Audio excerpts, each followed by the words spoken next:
Hi friends, welcome to my YouTube channel. ನಾನು ನೋಡಿ ಸಂಕ್ರಾಂತಿಗೆ ಶೇಂಗಾ ಹೋಳಿಗೆ ಮಾಡ್ತೀವಿ. ಆ ಶೇಂಗಾ ಹೋಳಿಗೆ ರೆಸಿಪಿ ಹೇಗಂತ ನೋಡ್ಕೊಂಬರೋಣ ಬನ್ನಿ. ನೋಡಿ, ಮೊದಲಿಗೆ 1/2 kg ಶೇಂಗಾ ಹುರಿತಾ ಇದ್ದೀನಿ. ಅದಕ್ಕೆ ಒಂದು 1/2 kgಗಿಂತ ಸ್ವಲ್ಪ ಕಡಿಮೆ ಮೈದಾ ಹಿಟ್ಟನ್ನು ನಾದಿಡ್ತಾ ಇದ್ದೀನಿ. ನೋಡಿ, ಹಾಗೆ ಶೇಂಗಾನ ಹುರಿತಾ ಇದ್ದೀನಿ. ಈ ಕಡೆ ಮೈದಾ ಹಿಟ್ಟು ಕೂಡ ನಾದಿಡ್ತೀನಿ. ನೋಡಿ, ಸಿಮ್ಮಲ್ಲಿ ಇಟ್ಕೋಬೇಕು ಶೇಂಗಾ ಹುರಿಯುವಾಗ. ಜಾಸ್ತಿ ಹೈಯಲ್ಲಿ ಇಟ್ಕೊಂಡ್ರೆ ಸೀದೋಗುತ್ತೆ ಶೇಂಗಾ. ಹಾಗೆ ಸಿಮ್ಮಲ್ಲಿ ಇಟ್ಕೊಂಡು ಒಂದು 10 ನಿಮಿಷ ಹಾಗೆ ಫ್ರೈ ಮಾಡ್ತಾ ಇರಬೇಕು. ಆವಾಗ ಕಲರ್ ಚೇಂಜ್ ಕೆಂಪಗೆ ಕಲರ್ ಚೇಂಜ್ ಆಗ್ತದಲ್ಲ, ಆವಾಗ ತೆಗೆದು ಸಿಪ್ಪೆ ತೆಗೆದು ಮಿಕ್ಸಿ ಮಾಡಬೇಕು. ಅದು ಗೆಣಸು ಕುದಿಸಿದ್ದೆ ಹಬ್ಬಕ್ಕೆ. ಇದು ನೋಡಿ, ಶೇಂಗಾ ಹಾಗೆ ಹುರಿತಾ ಇದ್ದೀನಿ. ನೋಡಿ, ಈಗ ನೋಡಿ ಶೇಂಗಾ ಫುಲ್ ಗರಿಯಾಗಿ ಫ್ರೈ ಮಾಡಿದ್ದೀನಿ. ನೋಡಿ, ಈಗ ಇದನ್ನು ಹಾಗೆ ಇಡಬೇಕು ಸ್ವಲ್ಪ ಆರಲಿ ಅಂತ. ಆಮೇಲೆ ಈಗ ಮೈದಾ ಹಿಟ್ಟನ್ನು ನಾದ್ತಾ ಇದ್ದೀನಿ. ನೋಡಿ, ಅರ್ಧ kgಲಿ ಸ್ವಲ್ಪ ಕಡಿಮೆ ತೊಗೊಂಡಿದ್ದೀನಿ. ಸ್ವಲ್ಪ ಅದು ಶೇಂಗಾ ಹೋಳಿಗೆ ಮಾಡ್ತೀವಲ್ಲ, ಲಟ್ಸಕ್ಕೆ ಇಟ್ಕೊಂಡಿದ್ದೀನಿ. ಅದನ್ನು ಹಚ್ಚಿನೇ ಲಟ್ಟಿಸ್ಬೇಕು. ನೋಡಿ, ಈಗ ನೀರು ಹಾಕಿ ನಾದ್ತಾ ಇದ್ದೀನಿ. ಈ ಹದಕ್ಕೆ ಬಂದಿದೆ. ಈ ಕನ್ಸಿಸ್ಟೆನ್ಸಿಲಿ ನಾದಬೇಕು. ನೋಡಿ, ಚಪಾತಿ ಹಿಟ್ಟಿನಕ್ಕಿಂತ ಸ್ವಲ್ಪ ಗಟ್ಟಿ ಇರಬೇಕು. ನೋಡಿ, ಇದನ್ನು ಹಾಗೆ ಮುಚ್ಚಿಟ್ಬಿಡೋಣ. ಈಗ ಹುರಿದಿದ್ದ ಶೇಂಗಾನ ಸಿಪ್ಪೆ ತಗೊಳ್ಬೇಕು. ಈಗ ನೋಡಿ, ಇದಕ್ಕೆ ಬೆಲ್ಲ ಅರ್ಧ kg ತೊಗೊಂಡಿದ್ದೀನಿ. ಇದು 900 ಗ್ರಾಮ್ ಇದೆ. ಇದು 900 ಗ್ರಾಮ್ ಇದೆ, ಹಾಕಲ್ಲ ಅಷ್ಟು. ಇದು ಅರ್ಧ kg ಶೇಂಗಾ ತೊಗೊಂಡಿರೋದ್ರಿಂದ ಒಂದು 400 ಗ್ರಾಮ್, 500 ಗ್ರಾಮ್ಗೆ 400 ಗ್ರಾಮ್ ಬೆಲ್ಲ ಹಾಕಿದ್ದೀನಿ. ಏಕೆಂದರೆ ಫುಲ್ ಅದೇ ಅಷ್ಟೇ ಹಾಕಿಬಿಟ್ರೆ ಜಾಸ್ತಿ ಆಗುತ್ತೆ. ಸಿಹಿ ಜಾಸ್ತಿ ಬೇಕಾದವರು ಸೇಮ್ ಅರ್ಧ kg ಹಾಕ್ಕೊಳ್ಬೋದು. ನೋಡಿ, ಇದು ಶೇಂಗಾನ ಸಿಪ್ಪೆ ತೆಗಿಬೇಕೀಗ. ಎಲ್ಲ ಹುರಿದು ರೆಡಿಯಾಗಿದೆ. ನೋಡಿ, ಎಲ್ಲ ಗರಿಯಾಗಿ ಚೆನ್ನಾಗಿ ಕಲರ್ ಚೇಂಜ್ ಆಗಿದೆ ಶೇಂಗಾದ್ದು. ಈ ಬೇರೆ ಬೌಲ್ಗೆ ಹಾಕ್ಕೊಳ್ತೀನಿ, ಒಂದು ಪಾತ್ರೆಗೆ ಹಾಕ್ಕೊಂಡು.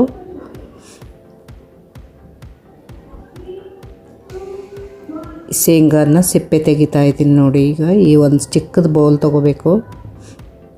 ಅದರಿಂದ ಶೇಂಗಾ ಇನ್ನೂ ಬಿಸಿ ಇರುತ್ತಲ್ಲ, ಇದರಿಂದ ತೆಗೆದ್ರೆ ಬೇಗ ಸಿಪ್ಪೆ ಸುಲಿಯುತ್ತೆ. ನೋಡಿ, ಇದರಿಂದ 3 ಗ್ಲಾಸ್ ಏನೋ ಆಗಿದೆ. 1 ಗ್ಲಾಸ್ ಆಯಿತು. ಸಿಪ್ಪೆ ಸುಲಿದ ಮೇಲೆ 2 ಗ್ಲಾಸು. ಮೇಲೆ ಇಷ್ಟಾಗಿದೆ. ನೋಡಿ, 3 ಗ್ಲಾಸಿಗೆ ಸ್ವಲ್ಪ ಕಡಿಮೆ ಈ ಗ್ಲಾಸಿಂದ. ಈ ಗ್ಲಾಸಿಂದ 2.5 ಗ್ಲಾಸು ಬೆಲ್ಲ ತೊಗೊಂಡ್ರು ಸಾಕು. 2 ಗ್ಲಾಸು. 3 ಗ್ಲಾಸಿಗೆ ಸ್ವಲ್ಪ ಕಡಿಮೆ ತೊಗೊಂಡಿದ್ದೀನಿ ನಾನು. 3 ಗ್ಲಾಸ್ ಹಾಕಿಲ್ಲ.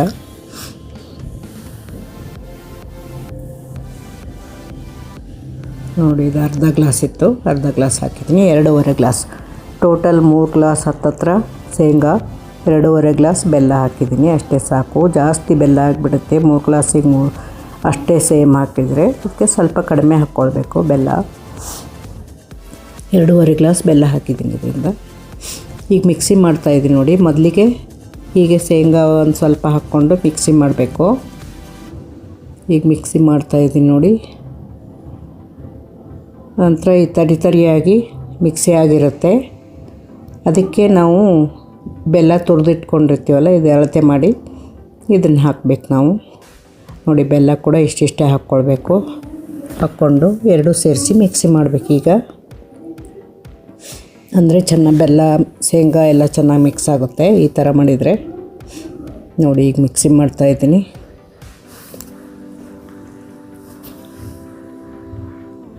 ನೋಡಿ, ಈ ಥರ ಆಯ್ತು. ನೋಡಿ, ಬೆಲ್ಲ ಶೇಂಗಾ ಎಲ್ಲ ಸರಿಯಾಗಿ ಮಿಕ್ಸ್ ಆಗಿದೆ. ಒಂದು ಬೌಲ್ಗೆ, ಒಂದು ಪಾತ್ರೆಗೆ ತಗೊಳ್ಳೋಣ. ಒಂದು ಬಾಕ್ಸಿಗೆ ತಗೊಂಡಿದ್ದೀನಿ ನಾನು. ನೋಡಿ, ಹೀಗಾಗಿದೆ. ಈ ಥರನೇ ಎಲ್ಲ ಮುಗಿಯೋವರೆಗೂ ಈ ಥರನೇ ಮಾಡಬೇಕು. ಶೇಂಗಾ ಬೆಲ್ಲ ಮಿಕ್ಸಿ ಮಾಡಬೇಕು. ಈಗ ನಂತರ ಇನ್ನೊಂದು ಸಲ ಮಾಡ್ತಾಯಿದ್ದೀನಿ ಮಿಕ್ಸಿ. ಅದು ಕೂಡ ಸೇಮ್ ಮೆಥಡಲ್ಲಿ ಶೇಂಗಾನ ಮೊದಲು ಮಿಕ್ಸಿ ಮಾಡಬೇಕು ತರಿಯಾಗಿ. ಆಮೇಲೆ ತುರಿದಿಟ್ಕೊಂಡಿರ್ತೀವಲ್ಲ ಬೆಲ್ಲ, ಅದನ್ನು ಹಾಕಬೇಕು. ನೋಡಿ ಇದನ್ನ ಬೆಲ್ಲ ಹಾಕಿ ಮಿಕ್ಸಿ ಮಾಡಬೇಕೀಗ.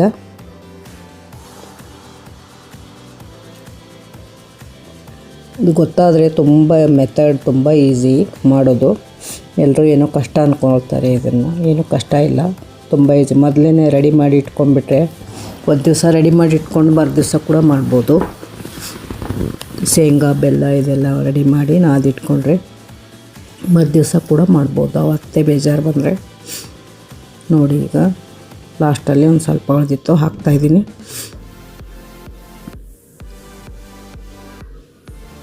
ಇದು 3 ಗ್ಲಾಸು ಶೇಂಗಾಕ್ಕೆ 2.5 ಗ್ಲಾಸ್ ಬೆಲ್ಲ ಸಾಕು. ಜಾಸ್ತಿ ಸಿಹಿ ಬೇಕನ್ನೋರು 3 ಗ್ಲಾಸಿಗೆ 3 ಗ್ಲಾಸೇ ಹಾಕ್ಕೊಳ್ಬೋದು. ನಾವು ಅಷ್ಟು ಸಿಹಿ ಜಾಸ್ತಿ ಆಗುತ್ತೆ ಅಂತ ಇಷ್ಟೇ ಹಾಕ್ಕೊಂಡೆ ಸಾಕು.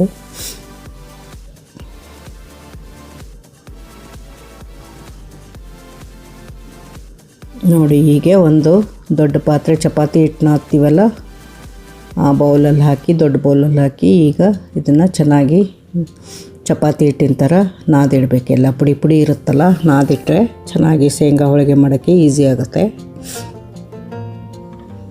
ಒಂದೊಂದೇ ಹನಿ ನೀರು ಹಾಕ್ಕೊಳ್ಬೇಕು. ಇದಕ್ಕೆ ಜಾಸ್ತಿ ಏನಾದರೂ ನೀರು ಹಾಕ್ಕೊಂಡ್ಬಿಟ್ರೆ ರಾಡಿ ಆಗಿಬಿಡುತ್ತೆ, ಇದು ಚೆನ್ನಾಗಿರಲ್ಲ. ಆಮೇಲೆ ಸುಮ್ಮನೆ ಹನಿ ಹನಿ ನೀರು ಸಿಂಪಡಿಸ್ಕೊಳ್ಬೇಕಷ್ಟೇ, ಅದಷ್ಟಕ್ಕೆ ಸಾಕು. ಶೇಂಗಾದಲ್ಲಿ ಆಯಿಲ್ ಇರುತ್ತಲ್ಲ, ಅದು ಚೆನ್ನಾಗಿ ಗಟ್ಟಿ ಆಗಿಬಿಡುತ್ತೆ ತಾನೇ.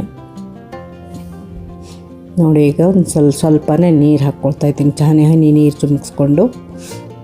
ಈಗ ನೋಡಿ ಇಷ್ಟಿಷ್ಟೇ ಹನಿ ಚಿಮ್ಮಿಸ್ಕೊಂಡು ಹೀಗೆ ಚಪಾತಿ ಹಿಟ್ಟಿನ ಥರ ನಾದಿಟ್ಟಿದ್ದೀನಿ. ನೋಡಿ ಈಗ ಚೆನ್ನಾಗಿ ಒಂದು ಅರ್ಧ ಗಂಟೆ ಹಾಗೆ ಇಟ್ಟಿದ್ದೆ. ಒಂದು ಅರ್ಧ ಗಂಟೆ 1 ಅವರ್ ಇಟ್ಟರು ನಡೆಯುತ್ತೆ. ಆಮೇಲೆ ಈ ಹೋಳಿಗೆ ಮಾಡೋದನ್ನು ತೋರಿಸ್ತಾ ಇದ್ದೀನಿ. ನೋಡಿ ಇದನ್ನು ರೆಡಿ ಇದೆ, ಹಿಟ್ಟು ಕೂಡ ರೆಡಿ ಇದೆ, ಇದು ಶೇಂಗಾದ್ದೆಲ್ಲ ರೆಡಿ ಇದೆ. ನೋಡಿ ಈಗ ಇಷ್ಟಿಷ್ಟೇ ಪೂರಿ ಹಿಟ್ಟಿನ ಥರ ಪೂರಿ ಮಾಡ್ತೀವಲ್ಲ ಅಷ್ಟೇ ರೌಂಡ್ ಮಾಡಿ ಬಿಲ್ಲೆಗಳನ್ನಾಗಿ ಮಾಡಿಟ್ಕೊಂಡಿರ್ತೀನಿ. ನೋಡಿ ಈ ಥರ.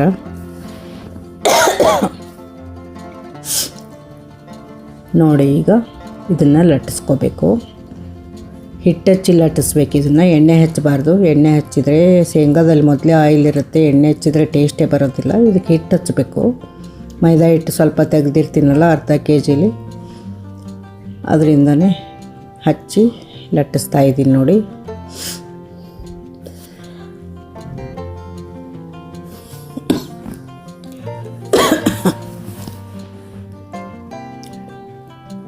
ನೋಡಿ ಈ ಥರ ಸ್ವಲ್ಪ ಪೂರಿ ಎಷ್ಟಲ್ಲ, ಪೂರಿಗಿಂತ ಸ್ವಲ್ಪ ಚಿಕ್ಕದಾಗಿ ಲಟ್ಟಿಸಿ ಅದರಲ್ಲಿ ನಾವು ಶೇಂಗಾ ಉಂಡೆ ಮಾಡಿ ಇಟ್ಕೊಂಡಿರ್ತೀವಲ್ಲ ಅದನ್ನು ಸ್ವಲ್ಪ ಪ್ರೆಸ್ ಮಾಡಿ ಈಗ ಮಧ್ಯೆ ಹೋಳಿಗೆಗೆ ತುಂಬ್ತೀವಲ್ಲ ಸೇಮ್ ಅದೇ ಮೆಥಡಲ್ಲಿ ಸುತ್ತಲೂ ಈ ಥರ ಫೋಲ್ಡ್ ಮಾಡಬೇಕು. ಎಲ್ಲ ಸುತ್ತಲೂ ಈ ಥರ ಮುಚ್ಚಿ ಈಗ ಹಗುರಾಗಿ ಲಟ್ಟಿಸ್ಬೇಕು, ಜಾಸ್ತಿ ಪ್ರೆಸ್ ಮಾಡಬಾರ್ದು, ಬೇಗನೆ ಆಗಿಬಿಡುತ್ತೆ. ಇದೇನು ದೊಡ್ಡ ಮಾಡಲ್ಲ, ಪೂರಿಗಿಂತ ಸ್ವಲ್ಪ ದೊಡ್ಡದಿರುತ್ತೆ ಅಷ್ಟೇ, ಅಥವಾ ಪೂರಿ ಎಷ್ಟು ಮಾಡಿದರೂ ನಡೆಯುತ್ತೆ. ನೋಡಿ ಇಷ್ಟ ಆಗಿದೆ. ಈಗ ಇದನ್ನು ಹಂಚಿನ ಮೇಲೆ ಕಾಯಕ್ಕಿಟ್ಟಿದ್ದೀನಿ ಆಗಲೇ, ಹಂಚಿನ ಮೇಲೆ ಹಾಕಿ ಸುಡಬೇಕು. ನೋಡಿ ಈಗ ಹಂಚಿನ ಮೇಲೆ ಹಾಕಿದ್ದೀನಿ. ನೋಡಿ ಇದು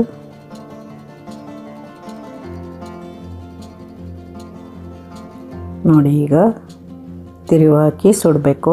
ಸುಡ್ತಾ ಇದ್ದೀನಿ ನೋಡಿ. ಮತ್ತು ನೆಕ್ಸ್ಟ್ ಇನ್ನೊಂದು ತೊಗೊತಾ ಇದ್ದೀನಿ. ಈ ಮೆಥಡಲ್ಲಿ ಮಾಡಿ ತುಂಬ ಚೆನ್ನಾಗಿ ಬರುತ್ತೆ ಹೋಳಿಗೆ, ಏನು ಕಷ್ಟ ಇಲ್ಲ. ಇದು ಮಕ್ಕಳು ತುಂಬ ಇಷ್ಟಪಟ್ಟು ತಿಂತಾರೆ.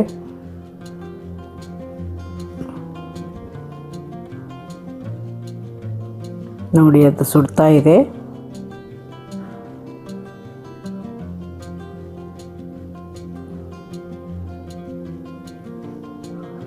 ನೋಡಿ ಇನ್ನೊಂದು ಶೇಂಗಾದ ಉಂಡೆ ಮಾಡಿಟ್ಟಿದ್ನಲ್ಲ, ಉಂಡೆ ಥರ ಅದನ್ನು ತೊಗೊಂಡು ಸ್ವಲ್ಪ ಪ್ರೆಸ್ ಮಾಡಿ ಪೂರಿಗಿಂತ ಚಿಕ್ಕದಾಗಿ ಲಟ್ಸಿಟ್ಟಿದ್ನಲ್ಲ ಮೈದಾ ಹಿಟ್ಟಿಂದ ಅದರಲ್ಲಿ ತುಂಬಿ ಹೋಳಿಗೆ ಹಿಟ್ಟಿನ ಥರ ತುಂಬಿ ಲಟ್ಟಿಸ್ಬೇಕು.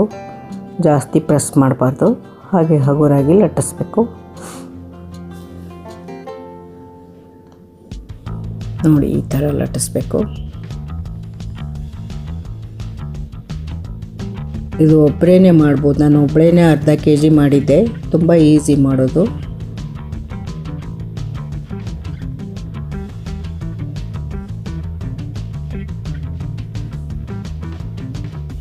ನೋಡಿ ಈ ಥರ ಲಟ್ಸ್ಕೊಂಡು ನೋಡಿ ಈ ಥರ ಲಟ್ಸಿರ್ತೀವಲ್ಲ ಇದನ್ನು ನೋಡಿ ಈಗ ಲಟ್ಸಿದ್ದೀನಿ ನೋಡಿ, ಇದನ್ನು ಹಂಚ ಮೇಲೆ ಹಾಕ್ತೀನಿ ನೋಡಿ. ಈಗ ಈ ಥರ ಹಾಕಿ ನೋಡಿ ಈಗ ತಿರುಗಿ ಹಾಕಿದ್ದೀನಿ ನೋಡಿ, ಎಷ್ಟು ಚೆನ್ನಾಗಿ ಸುಟ್ಟಿದೆ ನೋಡಿ. ಈಗಾಗಲೇ ಒಂದು ತೆಗ್ದಿದ್ದೆ ನೋಡಿ, ಇದು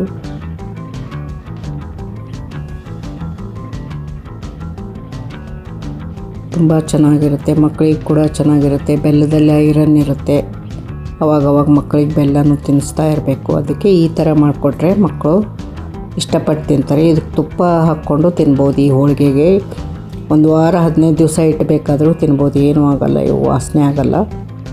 ಇವೆಲ್ಲ ಚೆನ್ನಾಗಿ ಹುರಿದಿರ್ತೀವಲ್ಲ, ಏನೂ ಆಗೋಲ್ಲ.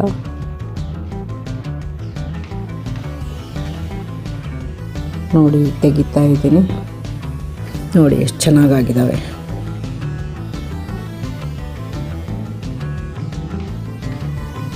ನೋಡಿ ಹಾಗೆ ಮತ್ತು ಇನ್ನೂ ಒಂದೆರಡು ಮಾಡ್ತಾಯಿದ್ದೀನಿ. ಹಾಗೆ ಅದನ್ನು ಸ್ವಲ್ಪ ಫಾಸ್ಟ್ ಮೂವಿಂಗಲ್ಲಿ ಹಾಕ್ತೀನಿ ನೋಡಿ. ಸುಮ್ಮನೆ ಎಲ್ಲ ನಿಧಾನಕ್ಕೆ ಬೋರ್ ಆಗುತ್ತೆ. ಎಲ್ಲರಿಗೂ ಅದನ್ನೇ ತೋರಿಸಿ ವಿಡಿಯೋ ಆಗಲೇ ಮಾಡೋದು ಹೇಗಂತ ತೋರಿಸಿದ್ದೀನಿ, ಅದಕ್ಕೋಸ್ಕರ ಫಾಸ್ಟ್ ಮಾಡ್ತೀನಿ ಇದನ್ನು ವಿಡಿಯೋನ. ನೋಡಿ ಈ ಥರ ಲಟ್ಸ್ಕೋಬೇಕು.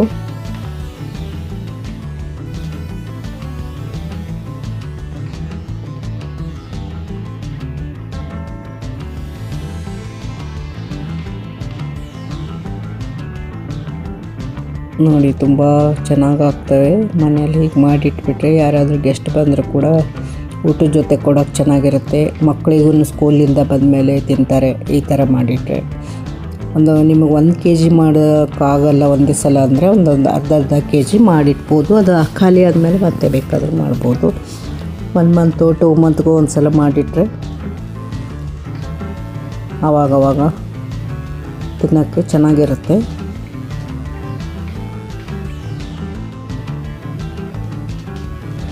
ನಾವು ವರ್ಷದಲ್ಲಿ ಒಂದು 3-4 ಸಲ ಅಂತೂ ಮಾಡ್ತೀವಿ ಶೇಂಗಾ ಹೋಳಿಗೆ. ಸುಮ್ಮನೆ ಅವಾಗವಾಗ ತಿನ್ಬೇಕನ್ಸಿದ್ರೆ ಮಾಡಿರ್ತೀವಿ. ಆ ಫೋರ್ಕ್ನು ತೊಗೊಂಡೆ, ಏಕೆಂದರೆ ಕೈಯಿಂದನೇ ಮಾಡೋಕ್ಕೆ ಹೋದರೆ ಕೈ ಸುಡೋ ಚಾನ್ಸ್ ಇರುತ್ತೆ. ಅದಕ್ಕೋಸ್ಕರ ಒಂದು ಕೈಯಿಂದ ಫೋರ್ಕಿಂದ ಹಿಡಿದು ತಿರುವು ಹಾಕಬೇಕು. ಏನು ಡೇಂಜರ್ ಇರಲ್ಲ, ಅವಾಗ ಕೈ ಏನು ಸುಡೋ ಚಾನ್ಸಸ್ ಇರಲ್ಲ. ನೋಡಿ ಈ ಥರ ತಿರುವು ಹಾಕಬೇಕಷ್ಟೇ. ಹಂಚು ತುಂಬ ಕಾದಿರುತ್ತಲ್ಲ, ಸ್ವಲ್ಪ ಏನಾದರೂ ಟಚ್ ಆದರೂ ಕೂಡ ತುಂಬ ಕೈಯೆಲ್ಲ ಕೆಂಪಗಾಗ್ಬಿಡುತ್ತೆ ಸುಟ್ಟು. ಅದಕ್ಕೋಸ್ಕರ ಫೋರ್ಕಿಂದ ಸ್ವಲ್ಪ ಪ್ರೆಸ್ ಮಾಡಿ ತಿರುವು ಹಾಕ್ತಾಯಿದ್ದೀನಿ ನಾನು.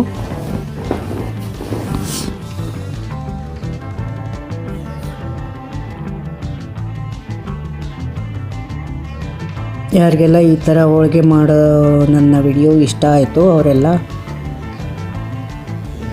ಒಂದು ಲೈಕ್ ಕೊಡಿ ವಿಡಿಯೋಗೆ. ಯಾರೆಲ್ಲ ಸಬ್ಸ್ಕ್ರೈಬ್ ಮಾಡದೆ ನೋಡ್ತಾ ಇದ್ದೀರಾ ಎಲ್ಲರೂ ಸಬ್ಸ್ಕ್ರೈಬ್ ಮಾಡ್ಕೊಳ್ಳಿ. ಇಷ್ಟೇ ಸಿಂಪಲ್ಲಾಗಿರೋ ವಿಡಿಯೋ ಹಾಕ್ತಾಯಿರ್ತೀನಿ ನಾನು. ಜಾಸ್ತಿ ಕಷ್ಟ ಏನಿರಲ್ಲ ನಾನು ಹಾಕಿರೋ ವಿಡಿಯೋ, ತುಂಬ ಬೇಗನೆ ಆಗುವಂಥದ್ದು.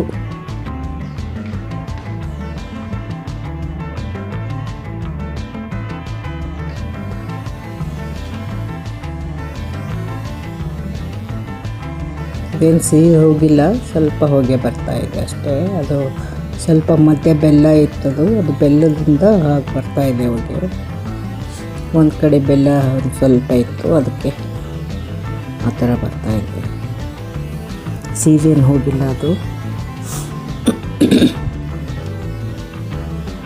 ನೋಡಿ ಮಾಡೋದು ಕೂಡ ತುಂಬ ಸುಲಭ ಇದು ಹೋಳಿಗೆ. ಇದಕ್ಕೆ 3 ಗ್ಲಾಸ್ ಹತ್ತತ್ರ ಶೇಂಗಾ ತೊಗೊಂಡಿದ್ದೀನಿ. ಅದಕ್ಕೆ 2.5 ಗ್ಲಾಸು ಬೆಲ್ಲ ತುರಿದಿಟ್ಟಿರಬೇಕು. ತುರಿದು ಆಮೇಲೆ ನಾನು ಹೇಳಿದ ಪ್ರಕಾರ ಮಿಕ್ಸಿ ಮಾಡಿ, ಆಮೇಲೆ ನಂತರ ಹಿಟ್ಟನ್ನ ಇಟ್ಕೊಂಡಿರ್ತೀವಲ್ಲ ಅದಕ್ಕೆ ಅರ್ಧ kgಗಿಂತ ಸ್ವಲ್ಪ ಕಮ್ಮಿ, ಅರ್ಧ kg ಶೇಂಗಾಕ್ಕೆ ಅರ್ಧ kgಗಿಂತ ಸ್ವಲ್ಪ ಕಮ್ಮಿ ಮೈದಾ ಹಿಟ್ಟು ಹಾಕ್ಕೊಂಡು ಪೂರಿ ಹಿಟ್ಟಿನ ಥರ ನಾದಿಡಬೇಕು. ಆಮೇಲೆ ಈ ಥರನೇ ಎಲ್ಲ ಪ್ರಾಸೆಸ್ ಮುಗಿದ್ಮೇಲೆ ಅದು ಶೇಂಗಾದ್ದು ಎಲ್ಲ ರೆಡಿ ಆಗುತ್ತಲ್ಲ, ಆಮೇಲೆ ಈ ಥರನೇ ಈ ಮಾಮೂಲಿ ಹೋಳಿಗೆ ಮಾಡ್ತೀವಲ್ಲ ಆ ಥರನೇ ತುಂಬಿ, ಸ್ವಲ್ಪ ಅದು ಫಾಸ್ಟಾಗಿ ಲಟ್ಸ್ಬಾರ್ದು, ಸ್ವಲ್ಪ ಹಗುರಾಗಿ ಲಟ್ಸ್ಬೇಕು, ಚೆನ್ನಾಗಿ ಬರುತ್ತೆ. ನೀವು ಟ್ರೈ ಮಾಡಿ ನೋಡಿ, ತುಂಬ ಈಸಿ. ನೀವು ಬೇಕಾದರೆ 1/4 kg ಕೂಡ ಮಾಡಿ ನೋಡ್ಬೋದು. ಮೊದಲು ಒಂದು ಗ್ಲಾಸ್ ಆದರೂ ಮಾಡ್ಬೋದು. 1 ಗ್ಲಾಸಿಗೆ 3/4 ಗ್ಲಾಸ್ ಹಾಕಿ ಬೆಲ್ಲ, ಆ ಥರ ಮೊದಲು 1 ಗ್ಲಾಸು 3/4 ಗ್ಲಾಸು ಮೈದಾ ಹಿಟ್ಟು ಹಾಕಿ ನಾದಿಡಿ 1 ಗ್ಲಾಸಿಗೆ. ಅದನ್ನು ಮೊದಲು ಮಾಡಿ ನೋಡಿ, ಅದು ಚೆನ್ನಾಗಿ ಬಂದರೆ ಮತ್ತೆ ಜಾಸ್ತಿ ಕ್ವಾಂಟಿಟಿಯಲ್ಲಿ ಮಾಡ್ಕೊಳ್ಳಿ. ನೋಡಿ ಈ ಥರ ಆಗಿದೆ. ಇದು ಮಾಡಿಡೋದೇ ಸ್ವಲ್ಪ ಒಂದು ದಿವಸ ಆಗುತ್ತೆ. ಒಂದು ದಿವಸ ಅಂದ್ರೇನು, ನಾದಿಟ್ಬಿಟ್ರೆ ಇವೆಲ್ಲ ರೆಡಿ ಮಾಡೋದು ಸ್ವಲ್ಪ ಲೇಟ್ ಆಗುತ್ತೆ. ಆಮೇಲೆ ತುಂಬ ಈಸಿ ಮಾಡೋದು, ಬೇಗನೆ ಆಗುತ್ತೆ ಮಾಡೋದು. ಹೂರ್ಣದ ಹೋಳಿಗೆಗಿಂತ ಬೇಗನೆ ಆಗುತ್ತೆ.